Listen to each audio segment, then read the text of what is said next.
Hello दोस्तों, welcome to my new blog and welcome to my channel. Guys, आप लोग देख सकते हो ये मुंबई ही है। ये न्यू मुंबई का नज़ारा है गाइस।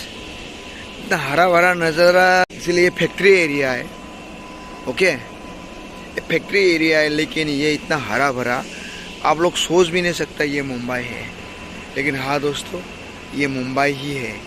ये मुंबई ही है।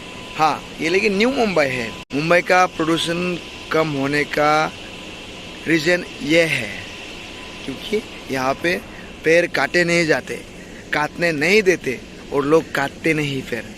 पेड़ों का मतलब जानते हैं, पेड़ क्या कर सकते हैं। पेड़ों के बिना हम लोग अधूरा है, क्योंकि ये मुंबई है। क्योंकि पेड़ों के जो भी मतलब ये है, क्या बोलते हैं उसको, नेचर के बारे में, नेचर से जुड़ा हुआ है। ये मुंबई के लोग, महाराष्ट्र के लोग जानते हैं।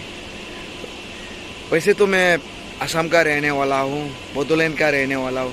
मैं भी जानता हूँ नेचर के बारे में, क्योंकि पेड़ पौधे ना हो तो ये ज़िंदगी अधूरा है। पेड़ है, पौधे है तो ये ज़िंदगी और नज़ारे बहुत ही ज़्यादा खूबसूरत लगते हैं।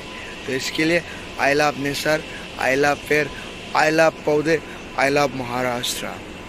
Bye bye guys. नए हो तो प्लीज़ चैनल को सब्सक्राइब करें।